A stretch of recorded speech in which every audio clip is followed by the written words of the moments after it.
competitions. Assalamu alaikum ji. My name is Iftikhar Azam, and I appreciate IAPEX inviting me to speak here today. Habib Saab is here, my friend Jahangir is here, and several others of the luminaries of architecture are here today, so I feel humbled. What I wanted to talk about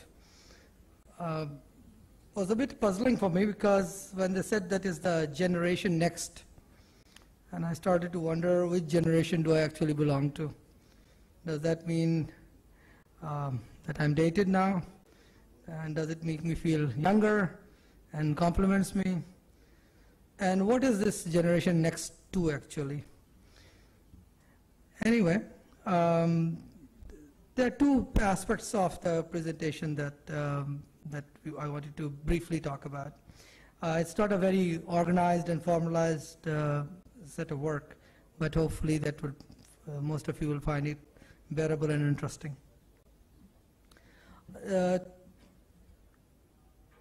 This presentation is primarily about my life, in the sense that out of the about 22, 23 years of my professional career, half of it was spent in the United States and half in Pakistan.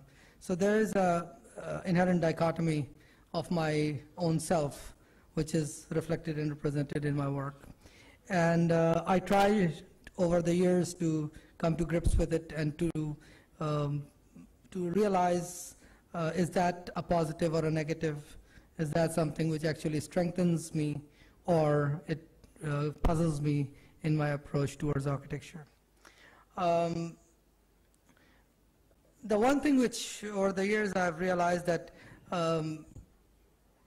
actually there should be not so much fear of the, in whatever term you want to call it, the globalization, or because I almost look at it like the globalization of the individual and the architect himself as part of the process, and not so much the profession.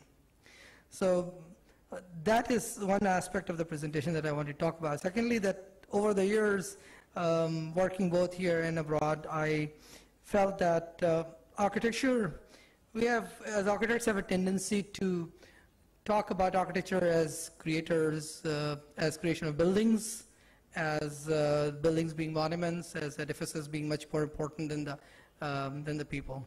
And over the years, I have come to a point where I feel that it is, after all, the people that we design for. It is the person and the man that is much more important than the building itself. And it serves a purpose. This is about the user. Having worked and lived on both sides of the Atlantic for about half my adult life, I find myself with a rather unique perspective of architecture in particular, and life in general. Today, I will try to stay a bit informal with this presentation and try to touch on two aspects of the profession. First of all, I would like to share my personal experience and the effect of globalization on the architect himself. In this shrinking world where physical distances are no more material, and database of a shared knowledge and information not only informs the designer but also forms his own being. Secondly, my belief that architecture is primarily not about buildings but about people and their experiences. It is the essence of an architect's work that must be uplifting experience for the human spirit. Speaking of globalization and its human dimensions, allow me to say that man as a creature has certain behavioral traits that are quite universal across the globe.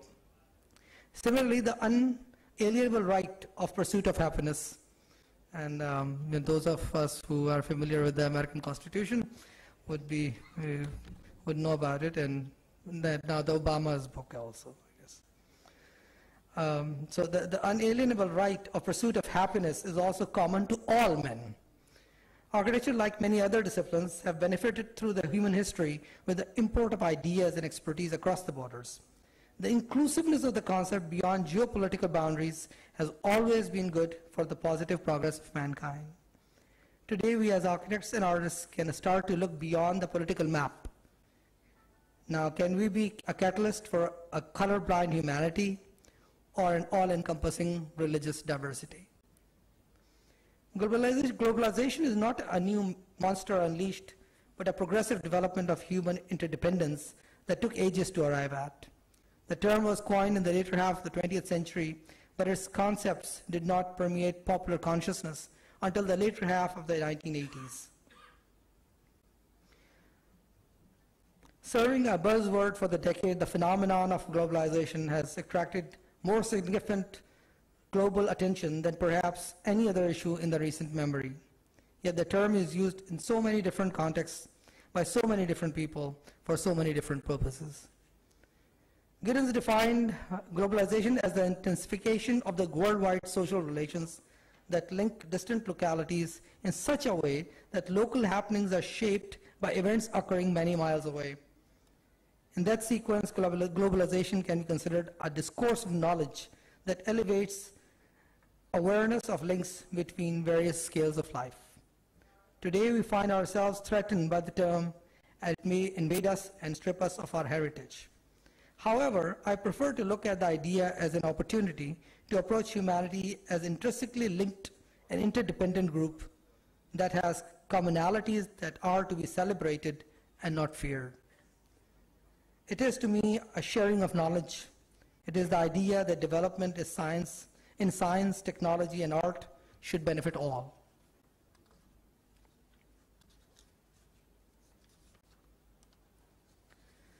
If you look back at history and see other critical landmarks within our human history, and a specific one which comes to mind is the human history shows us that exchange in knowledge and flow of knowledge has resulted in the continuity of progress and has benefited the mankind. The most significant example would be the Dark Ages. When the West was in slumber, the Muslim scholars were making huge progress in the development of science and industry. Great thinkers as Al-Biruni, Al-Khwarizmi, Al-Khindi, Ibn Sina, Al-Razi, Ibn Khaldun, Al-Khazin, Ibn Haytham, Al-Farabi, Ghazali, Al-Jazari, and hundreds more, who came from various backgrounds, made substantial contributions in the field of science and technology. Zawahiri was regarded as the father of modern surgery. Abu Ali al-Hassan worked on optics. Muhammad ibn Musa developed algorithms. Ibn al-Nafis described humans' circulatory systems, and so on and so forth. Similarly, the world's oldest full university, Al-Azhar, opened in 975. Distillation, filtration, crystallization, evaporation, chemical processes were introduced by Muslim alchemists. Now, you can see that even though the West was in slumber, it was the golden age of Muslims, and there was so much development going on. Now, when these developments were happening and being documented, even in the case of Islamic architecture, when Alhambra in Granada, the Great Mosque of Zion in China, Great Mosque of Cordoba in Spain, and Samarra in Iraq. Similarly, other exquisite works of art, woodworking, painting, calligraphy, carpet making were also happening. These developments still form the basis of what we call today the modern day science and mathematics. As the Western world came out of the Dark Ages, they did not negate or ridicule these developments by Muslims just because they were done by another group which did not share their religious beliefs. They embraced it. They used them to form the basis of their own future growth. I wonder if it is not the time for us to embrace the developments of the West and take technology as a partner in progress and not to be scared of and shun away from, as if it is going to rip us of our heritage and our history. To build on the treasure trove of the knowledge to create our own golden age.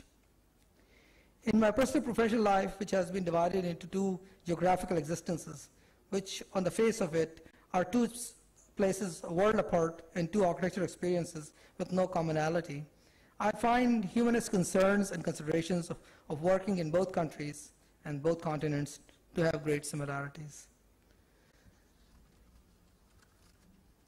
When I look at architecture, two concerns come to mind. One is technology, that I briefly touched on right now, and the other is context.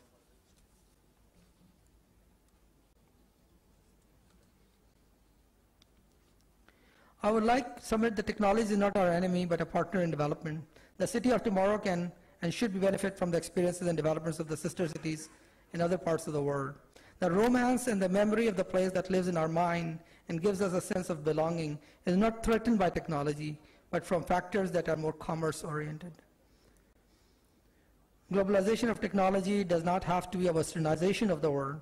The successful examples of technological borrowing demonstrate that such cities have always been centers of civilization and vitality through the years and have led a human progress through material and scientific advances.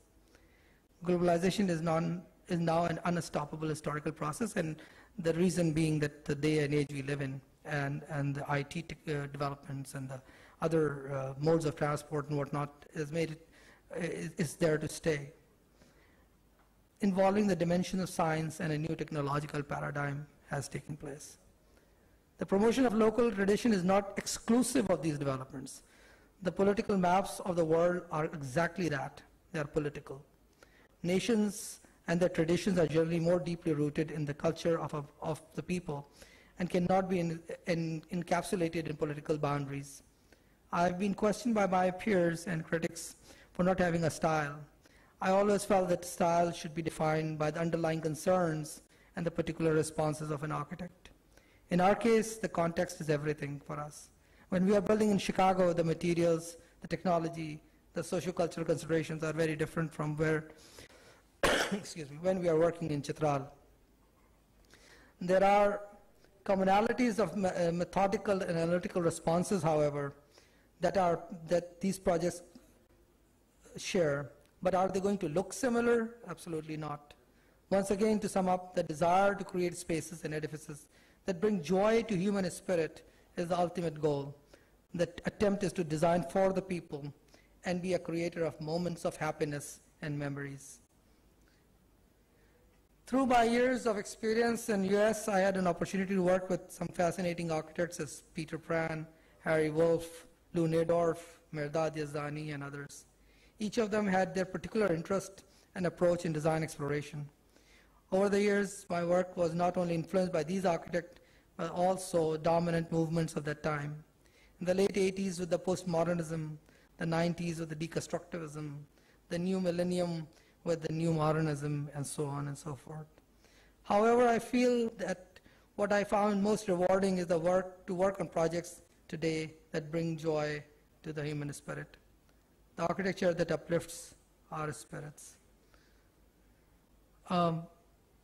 What I'll do is that we'll just share some of my old projects and just go through it quickly. I don't think we have the time to go into any details, but they are chronological in some ways and represents different times and places in the world. This is a project which we worked on in Chicago. This is called the Riverwalk Business Park. It's rotated squares, 2 buildings, 2 towers, and there is a retention pond which was raised up so that there is a view out from the building, and a concourse which connects the 2 buildings and creates a dining facility which overlooks the facility.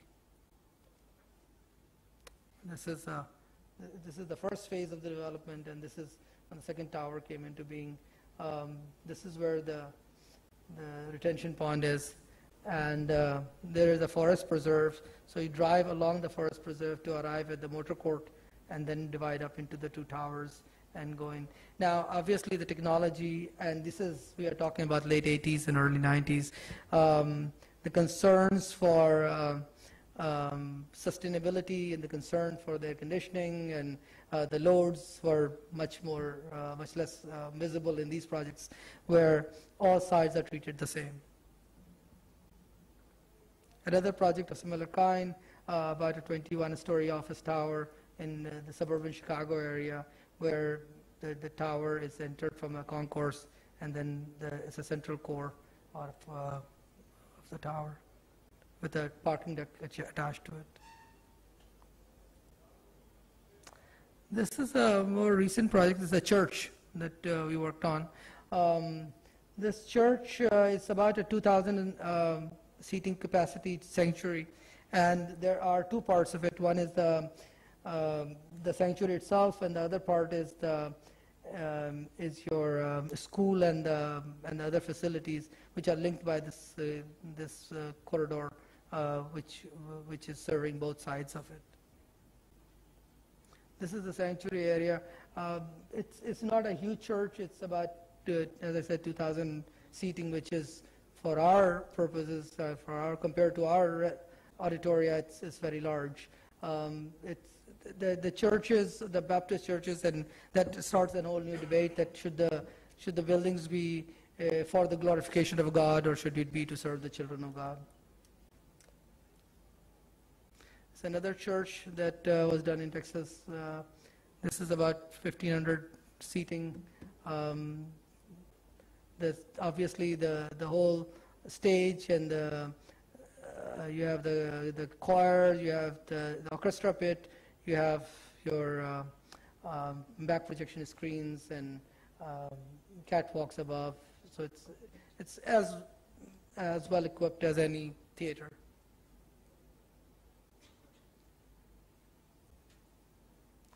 Again, people, places. This is a town center in Texas that we did. This is it's a university town center. Again, this is built around water pond. You can see it better here. 3 levels of water pond, and then you have seating around it. The colors of the water and the lighting changes. This is the College Station area. So when they win the football match, it turns orange. When they lose it, it turns black. Again, a fun place. It is in Florida. This is for retail and entertainment area. This is based on Meisner. I don't know if you guys are familiar with that. This was the guy who was the basically father of your resort architecture in Florida, which brought in the Renaissance, the Italian Renaissance elements, and used it for the large houses in Florida. Taking that vocabulary and creating that stage set, basically to provide an environment of fun and frolic, so that you are away from what normally that architecture is about. So again, a very Hollywood stage set. The sidewalks, the size of sidewalks, the way you treat it, the way you create spaces where people can pause, people can sit, children can run around, some small fountains. Again, in springtime, you have flowers. In summer times, you have sun and whatnot reflected. It's a restaurant in Texas. Again, a people place, very enjoyable. Great food. There's a place called Tony's. If you guys have been to it in Houston, probably one of the most expensive restaurants in the country. His son, Jeff Vallone, Tony's son, wanted to establish a restaurant which is slightly downscale and which more people can afford. And this was a restaurant that we did for him. More pictures of the same. Very full in the evenings, as you can see.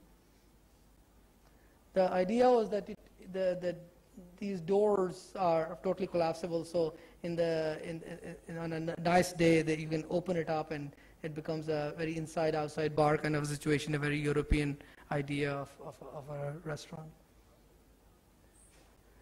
And then came Pakistan. I returned back and worked for about 10 years, and then went back and came back again. So this is primarily stuff that we at H3 have been doing. This is a competition project for NIP that we had done, and again, most people are familiar with it, so I won't go into the details of it. The concept was the past, present, the future, where the base, shaft, and capital are representative of it. The symbols of hoists or cranes from the harbor are used to reflect the progress and future hope for the city. the ground is opened up as a plaza, which is also curating the history of industrial development in Pakistan. Some of the elevations. The elevations on the southern facade have been created to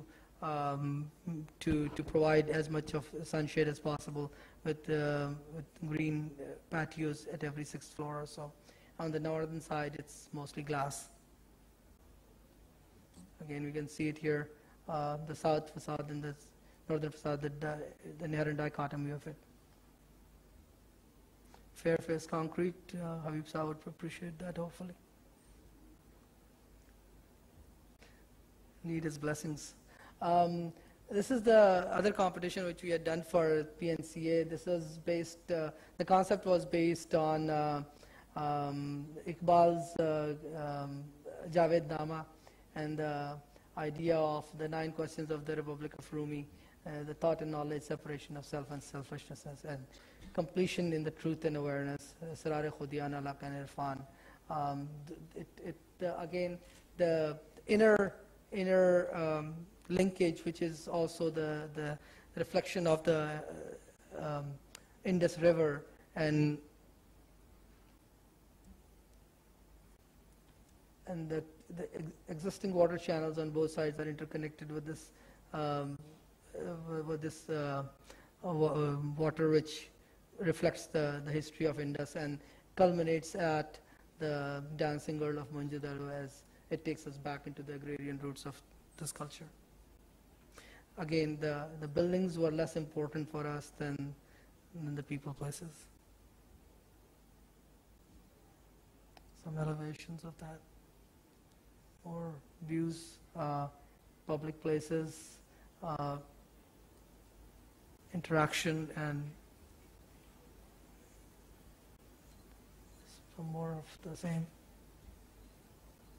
This is a small school which we had done for Gadia Bibula. This was a redevelopment of the areas which were destroyed in the earthquake, and this is the idea was to create a fissure within the school. It's almost a reflection on what happened on that October day where the ground moved.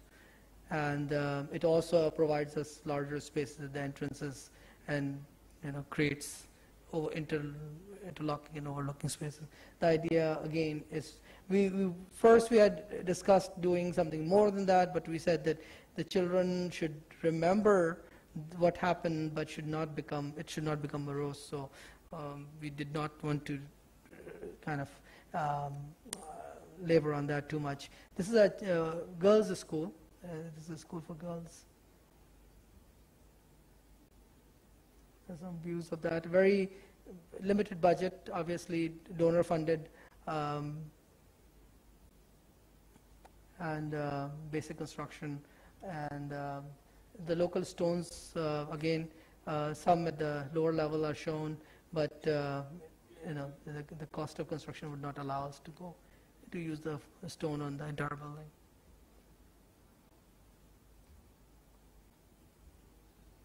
This is a small building, bank building in Karachi. It's just detailed. This is a building that we are doing. This is reskinning the building. It is on Chandrigarh Road. It's a very restrictive building. It is a building which has structural limitations. We cannot put any load on it. Again, we wanted to do fair face concrete, and the structural engineers would not allow us, so we had to go with metal panels and glass, and currently it's covered in the green ugly fabric. Hopefully in the next couple of months it will be coming off. The top is being given a crown. LED lights at night time should give it a landmark quality. This side has a projected bay window which basically gestures towards the city. Ground level, we tried to create some pedestrian quality about the building and the main entrances. This is a renovation of a corporate office building that we are presently involved in. This building basically We are looking at upgrading it in the sense that we are looking at providing sustainable, as much light as we can take without the solar loads, and revisiting it from that point of view. Inside also creating a bigger skylight so that we can get some light in. This is an office building that we are working on in Lahore.